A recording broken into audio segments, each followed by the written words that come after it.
The truth is, I never saw myself as the kind of woman who would do such a thing. If you had asked me a year ago, I would have laughed a clear, confident sound and said my marriage was solid, a little weathered maybe, but built on a foundation of 15 years. David was my David, reliable, steady, a good man. He was an architect, a creator of beautiful, functional spaces, and he brought that same quiet order to our lives. He remembered to take the recycling out every Thursday. He always filled up my car with gas when he used it, and he made a mean lasagna. But somewhere along the line, the functionality had overshadowed the beauty, and the quiet had become a silence I didn't know how to fill. It started with a loneliness that felt like a physical ache, a hollow space right under my ribcage. David and I would sit at the same dinner table, talk about our days, his projects, my work at the art gallery, our daughter Chloe's school play, but it was like we were reading from separate scripts. The intimacy, the shared glances that held entire conversations, the simple act of touching his hand as he passed me a cup of coffee, it had all faded into a comfortable yet desperate routine. Then there was Mark. He came into the gallery one Tuesday afternoon, all easy smiles and bright eyes. He was a collector, he said, new to the city and drawn to the vibrancy of our local artists.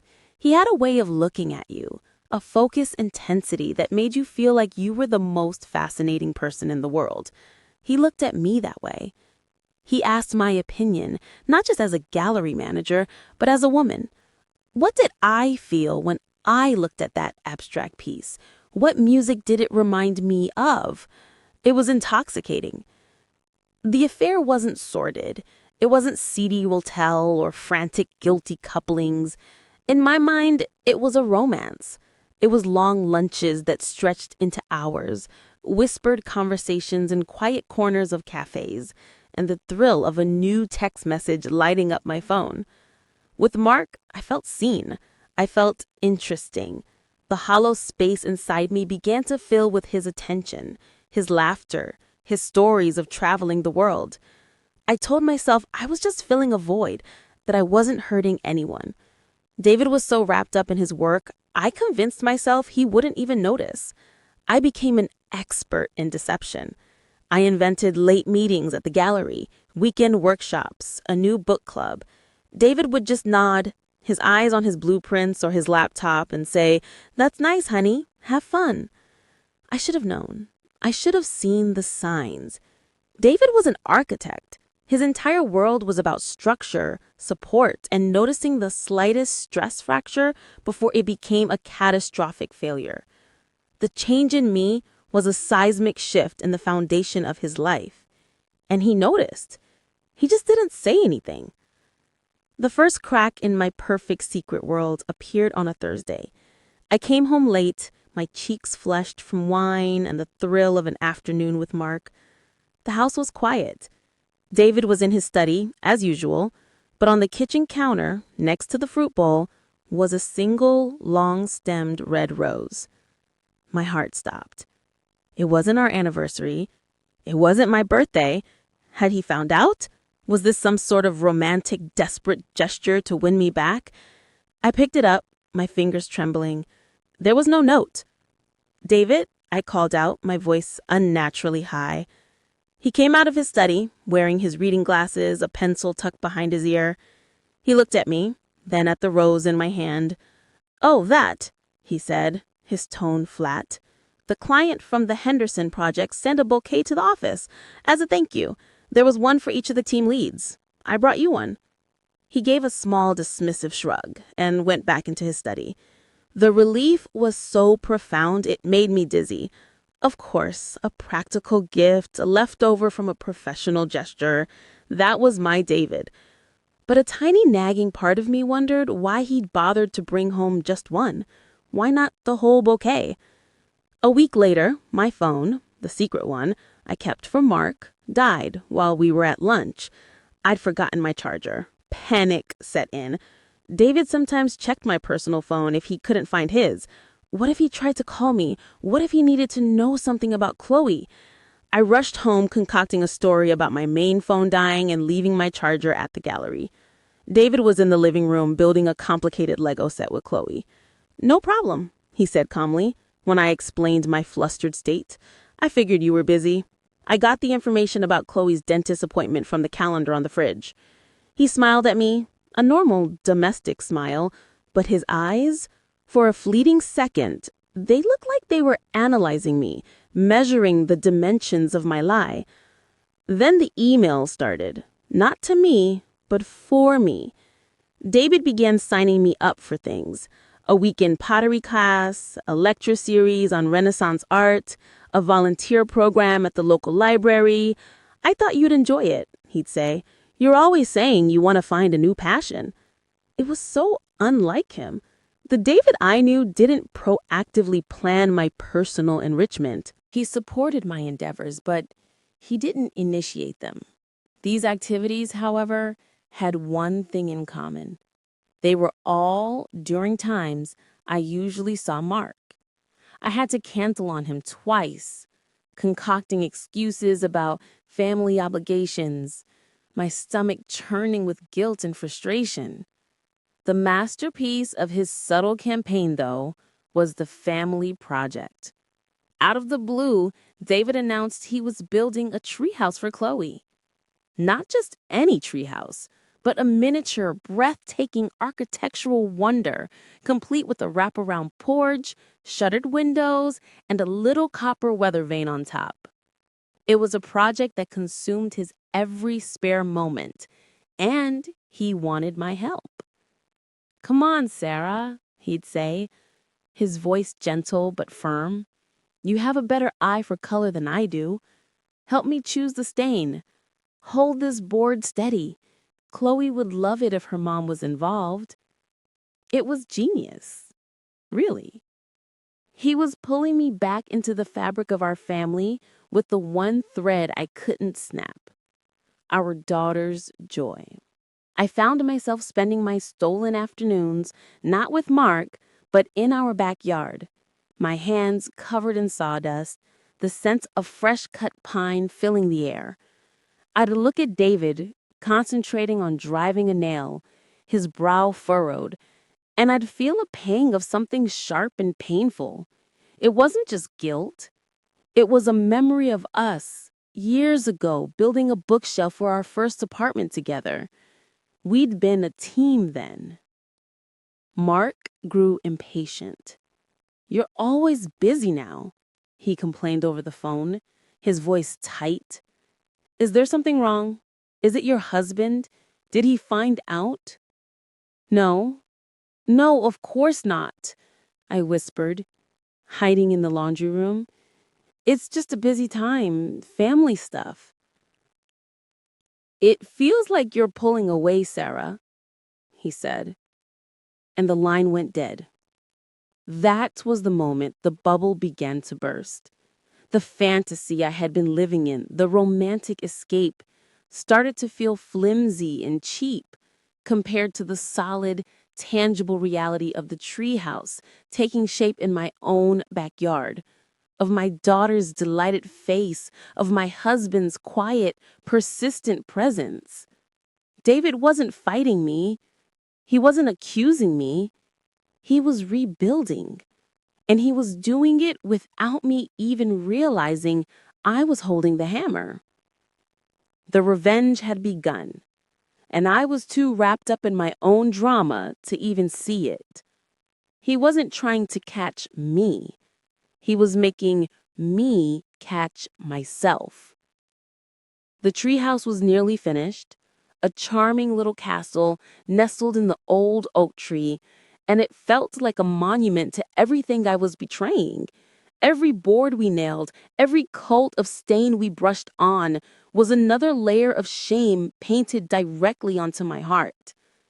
David was different during those hours. He wasn't the quiet, distracted husband I'd grown accustomed to. He was present, talking about his design choices, asking for my opinion on the placement of a flower box, his hand occasionally brushing against mine as we passed a tool. It was a calculated nostalgia, And it was working. The tension with Mark was becoming a constant humming wire in the back of my mind. Our calls grew shorter, more strained. He could sense my distance, and his charming patience was wearing thin, revealing a petulant edge I'd never seen before. "I don't understand, Sarah," he'd say, his voice sharp. "You say you're unhappy, but you're always playing happy families in your backyard. Make a choice." A choice. The word terrified me. It meant blowing up my life, hurting Chloe, facing David's quiet, devastating disappointment. The fantasy of Mark was safe, precisely because it was a secret. Forcing it into the light made it look tawdry and cheap. It was a Friday evening when David unveiled the next phase of his silent campaign. We were cleaning up after dinner, a comfortable silence between us that now felt charged with everything unsaid. "I was thinking," he began, wiping a plate with methodical care, "we should take a trip. Just the two of us. Chloe can stay with my mom." I nearly dropped the glass I was holding. A trip? We hadn't taken a trip, just the two of us, in years. A trip. Where? When? "Next weekend. I've already booked it," he said, his tone casual, as if he'd just ordered a pizza. "It's a little inn up in the mountains. I thought we could use some time to reconnect." My mind raced. Next weekend, I was supposed to meet Mark. He'd booked a suite at a boutique hotel in the city. A proper date, he'd called it. A chance for us to be a real couple for a whole night. I already concocted a story about a gallery event running late, maybe even an overnight stay if the wine flowed enough. "David, I might have a work thing that weekend," I stammered, the lie tasting like ash in my mouth. He stopped wiping the plate and looked at me. Really looked at me. His gaze was calm, but there was a depth to it. An unnerving stillness. "Cancel it," he said. And it wasn't a suggestion. It was the firmest, most direct order he had given me in a decade. This is more important. The following days were agony. I had to call Mark and tell him. His reaction was worse than I feared. "You're canceling for a family trip?" he sneered. "I see. So that's how it is. When it comes down to it, you'll always choose the safe, boring option. You're not the brave woman I thought you were, Sarah. You're just comfortable."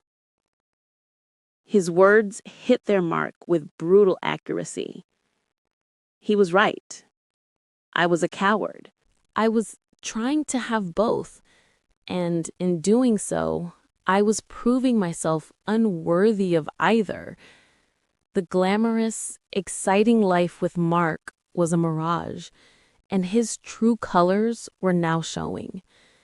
He wanted a mistress, not a partner with baggage and a family. The trip arrived. David drove, and the silence in the car was heavy with my guilt. I kept waiting for him to say something, to accuse me, to scream, to cry. But he just drove. One hand on the wheel, the other resting on his knee, perfectly composed. He played soft jazz on the radio, the very music we used to listen to when we first started dating. The inn was beautiful, a rustic, chic lodge overlooking a serene, glassy lake. It was the kind of place we would have loved years ago. Our room had a stone fireplace and a large balcony. It was achingly romantic. "I'll get the bags," David said, his voice soft. "Why don't you relax on the balcony? The view is supposed to be spectacular. I stepped outside, the crisp mountain air doing little to clear the fog of my anxiety. I felt like I was waiting for the executioner's axe to fall. When David joined me, he didn't bring the bags. He held 2 glasses of wine and handed one to me. "To us," he said, clinking his glass against mine. His eyes held mine, and in them I saw no anger, no hurt. I saw something far more terrifying: complete and utter knowledge. "David," I began, the confession bubbling up, desperate to be set free. He held up a hand. "Don't, Sarah, not yet." He took a slow sip of his wine. "I want you to listen first. I want you to understand." He leaned against the balcony railing, looking out at the lake, so calm and still. "About 3 months ago, I noticed a change in you. You had a new light in your eyes, a new energy, but it wasn't for me. It was for someone else." He said it so matter-of-factly, as if you were describing a crack in a foundation. At first, I was angry, devastated. I thought about confronting you, screaming, throwing things. But what would that have accomplished? It would have given you a reason to leave. It would have made me the villain, the angry, unreasonable husband. He turned to look at me, and a small, sad smile touched his lips. "I'm an architect, Sarah. I don't demolish things out of rage. I assess the damage, I shore up the supports, and I rebuild." So that's what I decided to do. I decided to rebuild us. And to do that, I had to make you see the value of what you were so carelessly ready to throw away. My legs felt weak. I sank into a chair, the wine glass trembling in my hand. "The rose," I whispered. "A test to see if you felt guilty. You did. Your reaction was pure panic. The emails, the pottery class, the treehouse. Reinforcement, pulling you back into your life. Our life. Reminding you of your responsibilities and, more importantly, of your joys.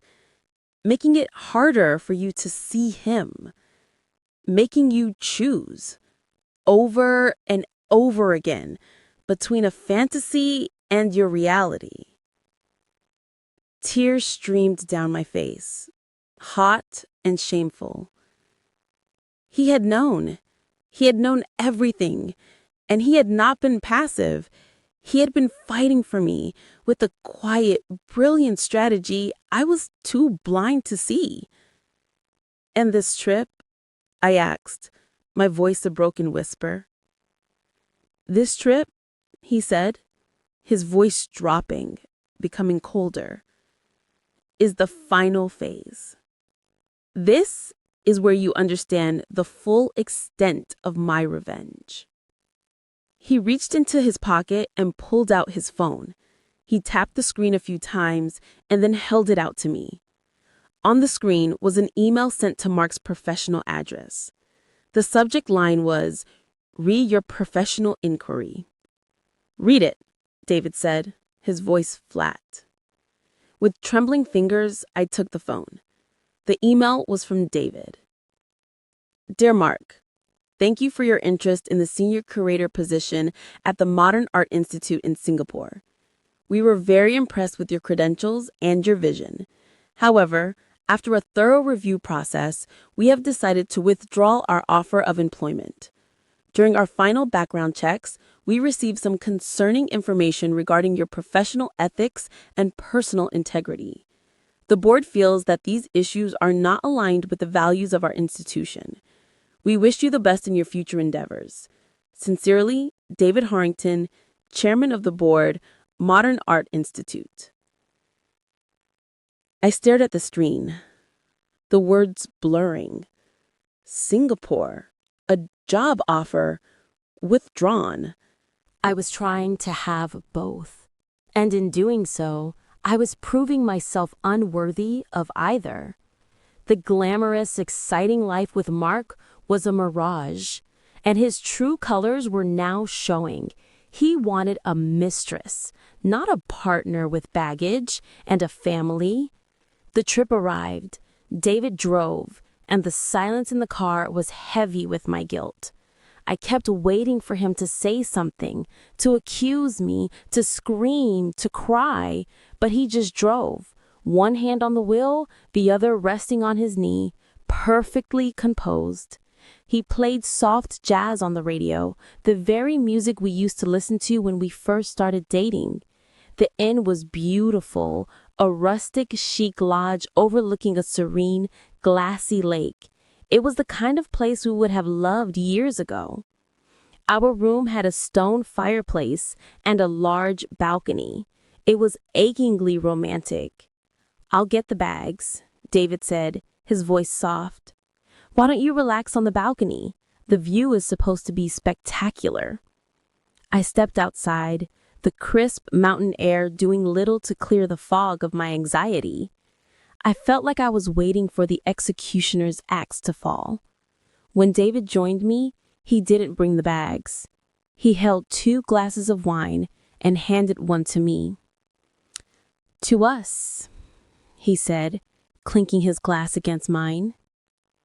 His eyes held mine, and in them I saw no anger, no hurt. I saw something far more terrifying. Complete and utter knowledge. "David, I began, the confession bubbling up, desperate to be set free. He held up a hand. "Don't, Sarah. Not yet." He took a slow sip of his wine. "I want you to listen first. I want you to understand." He leaned against the balcony railing, looking out at the lake, so calm and still. "About 3 months ago, I noticed a change in you. You had a new light in your eyes, a new energy. But it wasn't for me. It was for someone else." He said it so matter-of-factly, as if you were describing a crack in a foundation. At first, I was angry, devastated. I thought about confronting you, screaming, throwing things. But what would that have accomplished? It would have given you a reason to leave. It would have made me the villain, the angry, unresolving husband. He turned to look at me, and a small, sad smile touched his lips. "I am an architect, Sarah. I don't demolish things out of rage. I assess the damage, I shore up the supports, and I rebuild." So that's what I decided to do. I decided to rebuild us. And to do that, I had to make you see the value of what you were so carelessly ready to throw away. My legs felt weak. I sank into a chair, the wine glass trembling in my hand. "The rose," I whispered. "A test? To see if you felt guilty. You did. Your reaction was pure panic. The emails, the pottery class, the treehouse. Reinforcement, pulling you back into your life, our life, reminding you of your responsibilities and, more importantly, of your joys, making it harder for you to see him, making you choose over and over again between a fantasy and your reality." Tears streamed down my face, hot and shameful. He had known. He had known everything, and he had not been passive. He had been fighting for me with a quiet, brilliant strategy. I conducted the final interview myself using a voice modulator. I offered him his dream job, Sarah, a career-defining role on the other side of the world. He took his phone back, his eyes never leaving mine. He was going to take it. He was going to leave in a month. he was probably going to ask you to go with him, and you would have had to choose. But now, David said, his voice dropping to a deadly whisper, now he has nothing, no job, no future in that career path, because I will be ensuring a very detailed and very discreet letter about his unethical conduct finds its way to every major gallery and institute in the country. And most importantly, he doesn't have you. I was speechless. The sheer scale, the patience, the brilliance of his revenge was breathtaking. He hadn't laid a hand on me or on Mark. He had not screamed or begged. He had systematically dismantled the affair from the inside out. He had exposed Mark's fickleness. He had reminded me of my family, and he had utterly destroyed Mark's future, all without ever raising his voice. He called you comfortable and safe, David said, his voice now laced with a steel I didn't know he possessed. But he was the one who was chasing security, a fancy title, a fat paycheck. He was using you, Sarah, as a distraction, as an ego boost. And now he has nothing. That is my revenge on him.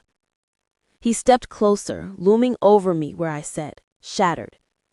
And my revenge on you, he said, his voice soft again, but no less terrible, is that you have to live with what you did.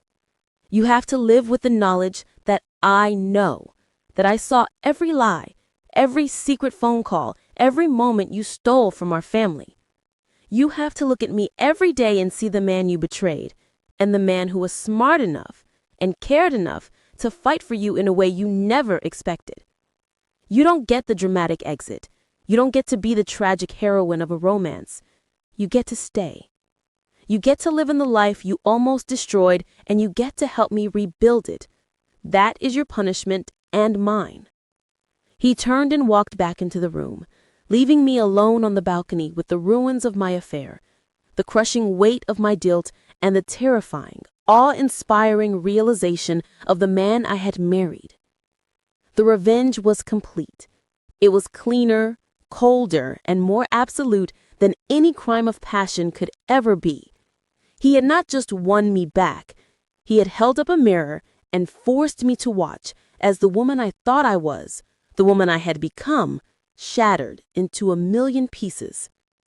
We came home from the mountains, and the silence in our house was no longer empty. It was full of everything that now stood between us. David didn't gloat. He didn't punish me with words.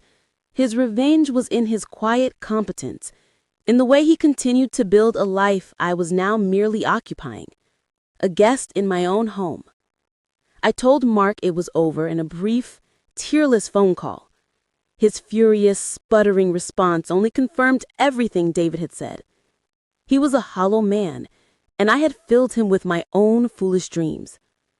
Now we exist. We are parents to Chloe. We are partners in household chores. The treehouse stand in the backyard, a beautiful, haunted monument. I look at David, and I see the architect who didn't demolish, but who rebuilt on the cracked foundation of my betrayal. The love isn't gone, but it is different now, hardened by truth. His revenge was not to make me leave, but to make me stay and to forever remember the cost of the silence I broke. I live with my punishment, the profound daily understanding of the good man I underestimated and the terrible price of being truly, completely known.